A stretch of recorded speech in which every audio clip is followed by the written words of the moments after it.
Hello everyone, good evening. और आप सभी लोग ठीक हो? Good evening, good evening. आप सभी का अपने YouTube चैनल पे हार्दिक स्वागत है, अभिनंदन है। जैसा कि सुबह हम लोग रोज़ सुबह 8 बजे 10 का डोज ले रहे हैं और 10 का डोज बेहद इम्पॉर्टेंट है आपके लिए, क्योंकि वो क्वेश्चंस पेपर में छपेंगे ज़रूर। सभी बच्चों से मेरा आग्रह है कि 10 की डोज मात्र 30 मिनट 40 मिनट का समय लगता है, 30 मिनट मैक्सिमम 40 मिनट।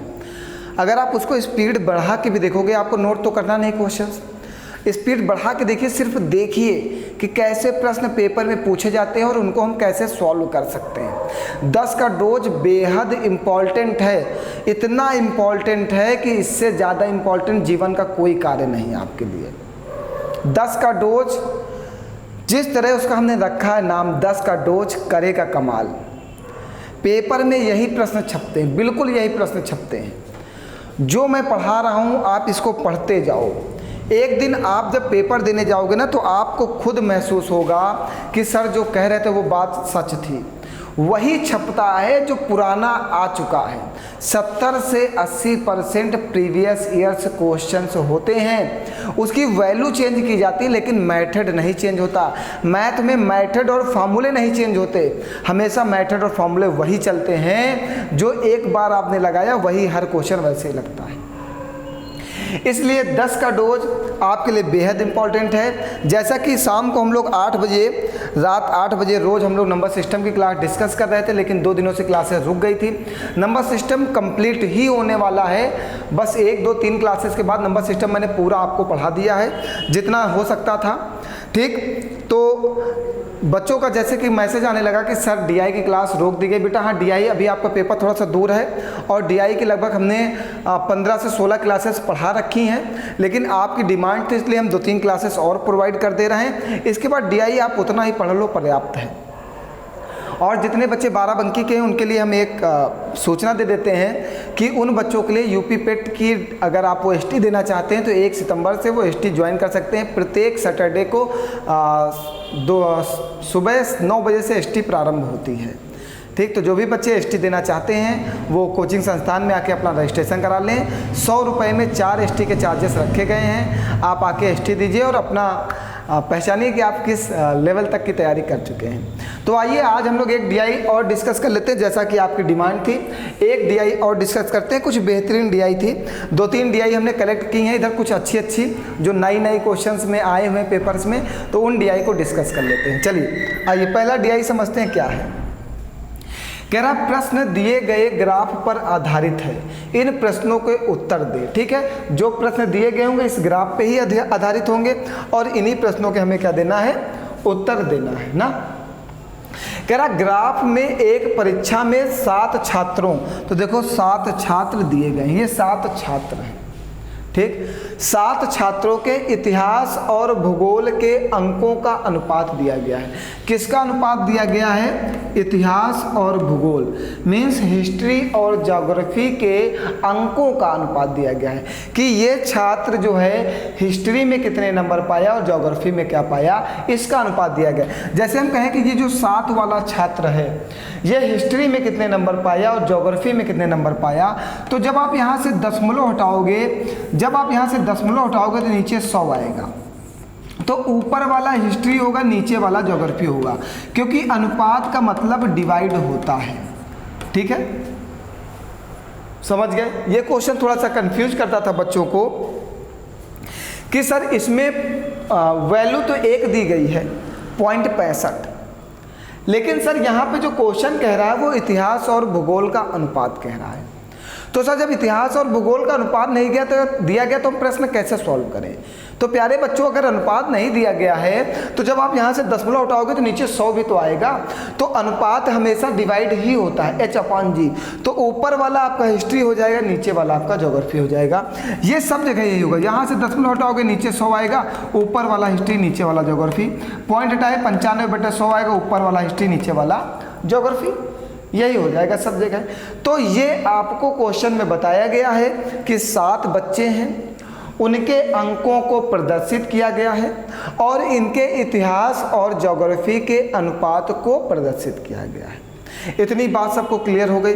अब इनके प्रश्न कैसे हैं उसकी ओर आगे बढ़ते हैं हम लोग। चलिए आइए पहला प्रश्न लेते हैं। पहला प्रश्न कह रहा है कितने छात्रों ने भूगोल की अपेक्षा इतिहास में ज़्यादा अंक अर्जित किए। मतलब पहले प्रश्न में कह रहा है कि कितने छात्र ऐसे हैं जिनके अंक इतिहास में ज़्यादा हैं भूगोल से, इतिहास में ज़्यादा हैं भूगोल से, उन छात्रों की संख्या बतानी है। तो सबसे पहले आप दशमलव हटाओगे तो यहाँ पे क्या आएगा 100, यहाँ से दशमलव हटाओगे क्या आएगा 100, यहाँ से दशमलव हटाओगे क्या आएगा 100, यहाँ से दशमलव हटाओगे क्या आएगा 100, यहाँ से दशमलव हटाओगे क्या आएगा 10, यहाँ से दशमलव हटाओगे क्या आएगा 95, 100, ये भी 100। ये सब जगह इतिहास, ऊपर वाला आपका हिस्ट्री होगा, नीचे वाला आपका ज्योग्राफी होगा। हिस्ट्री और ज्योग्राफी के अंक आपको पता चल गए। मतलब ऊपर जैसे बात की जाए तो इतिहास में 65 अंक हैं और ज्योग्राफी में 100 अंक हैं। इतिहास में 85 अंक हैं, ज्योग्राफी में 100 अंक हैं। इतिहास में 35 अंक हैं, ज्योग्राफी में 100 अंक हैं। इतिहास में 125 अंक हैं, ज्योग्राफी में 100 अंक हैं। ऊपर वाला हिस्ट्री है, नीचे वाला ज्योग्राफी है। अब आपको ऐसे विद्यार्थियों की संख्या बतानी है जिन्हें इतिहास में ज्योग्राफी से ज़्यादा अंक मिले हैं, इतिहास में ज्योग्राफी से ज़्यादा अंक मिले हैं। तो कहाँ कहाँ पे ज्योग्राफी से ज़्यादा अंक इतिहास में मिले? देखो यहाँ पे इतिहास में 125 अंक मिले और ज्योग्राफी में 100 मिले, तो इतिहास में ज़्यादा मिले हैं ज्योग्राफी से। यहाँ पे देखिएगा इतिहास में 14 अंक मिले, ज्योग्राफी में 10 अंक मिले, तो इतिहास में ज़्यादा मिले हैं ज्योग्राफी से। यहाँ पे देखिएगा इतिहास में 155 मिले हैं, ज्योग्राफी में 100 मिले, तो इतिहास में ज़्यादा मिले हैं ज्योग्राफी से। यही कहा है कितने छात्रों ने भूगोल की अपेक्षा इतिहास में ज़्यादा अंक अर्जित किए। मतलब कितने ऐसे छात्र हैं जिन्हें भूगोल से ज़्यादा इतिहास में नंबर मिले हैं। वो कितने छात्र हैं? 1, 2, 3। इन्हीं छात्रों की संख्या बतानी थी। बात क्लियर हो गई सभी लोगों को? आगे बढ़ा जाए। बिल्कुल डाउट होगा तुरंत कमेंट करके पूछिएगा, और अगर समझ में आ रहा तो एक कमेंट जरूर करिएगा, जिससे हमें थोड़ा सा उत्साह मिले और डाटा इंटरप्रिटेशन की क्लासेस हम और आपको प्रोवाइड कर सकें DI के। ठीक है, आइए अगला प्रश्न समझते हैं। अगला प्रश्न कह रहा है निम्न में से किन छात्रों को भूगोल की अपेक्षा इतिहास में कम अंक मिले। अब प्रश्न अभी तक क्या था कि इतिहास में ज़्यादा अंक मिले थे भूगोल की अपेक्षा। अब प्रश्न कह रहा है कि वो छात्र कौन से हैं जिन्हें इतिहास में कम अंक मिले हैं भूगोल से। तो देखिएगा यहाँ पे 65/100, ये 85/100, और ये 35/100, और ये 95/100। और ये 3 छात्र ऐसे थे जिन्हें इतिहास में ज़्यादा अंक मिले थे भूगोल की अपेक्षा, और ये 4 छात्र ऐसे होंगे जिन्हें इतिहास में कम अंक मिले हैं भूगोल की अपेक्षा। ऊपर वाला आपका इतिहास होगा और नीचे वाला आपका भूगोल होगा। तो देखिए भूगोल में 100 है, इतिहास में कितने हैं? 65। भूगोल में 100, इतिहास में कितने हैं? 85। भूगोल में 100, इतिहास में कितने हैं? 35। भूगोल में 100, इतिहास में कितने हैं? 95। तो ये 4 छात्र ऐसे हैं जिन्हें इतिहास में कम अंक मिले हैं भूगोल की अपेक्षा।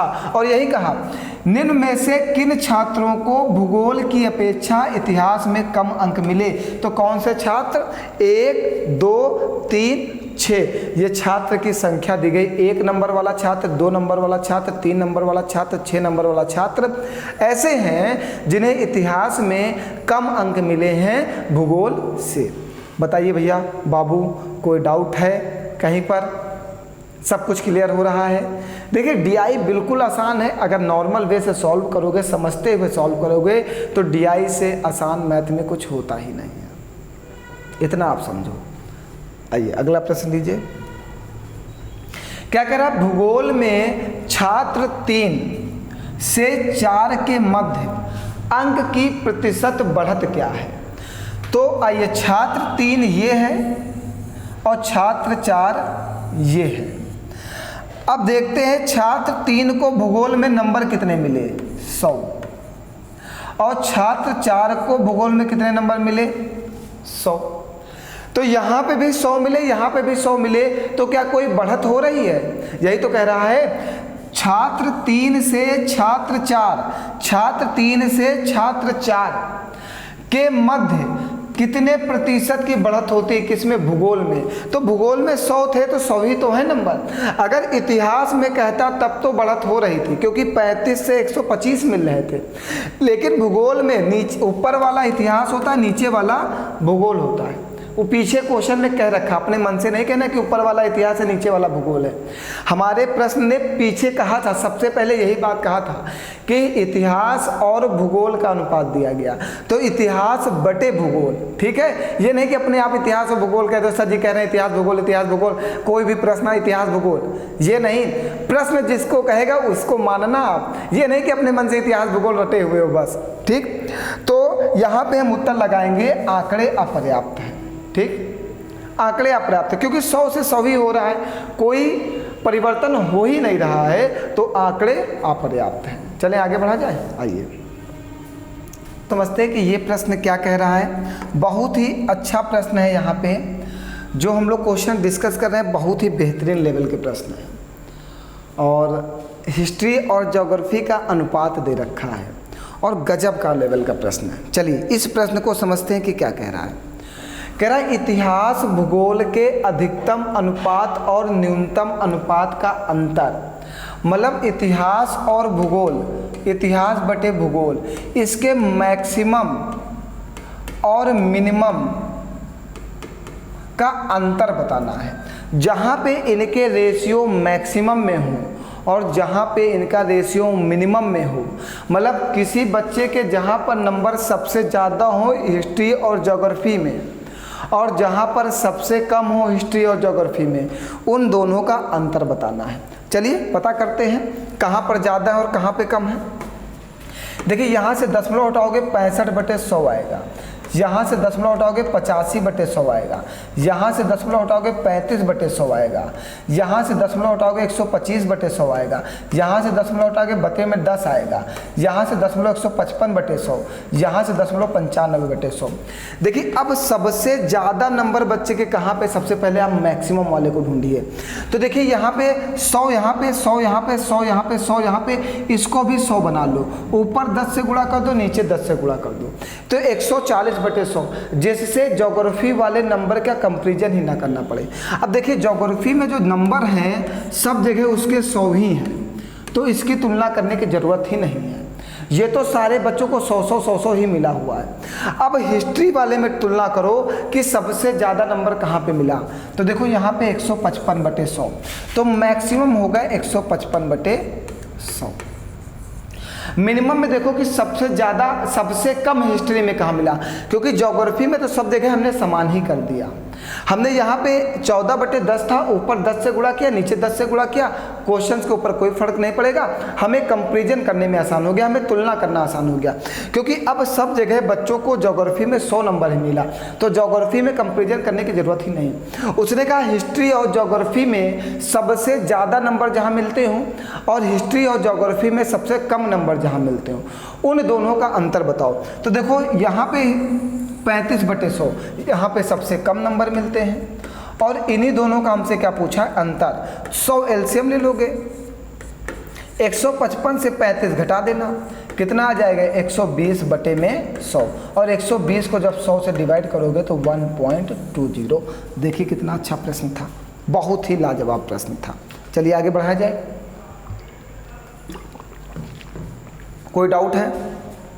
उसने कहा था कि इतिहास और भूगोल के अधिकतम अनुपात, जहाँ पर दोनों के अधिकतम नंबर हो इतिहास और भूगोल में, और न्यूनतम अनुपात जहाँ पर इतिहास और भूगोल में सबसे कम नंबर हो, उन दोनों का अंतर बताओ। तो उन दोनों का अंतर कितना आ गया, 1.20। आइए अगला प्रश्न लेते हैं।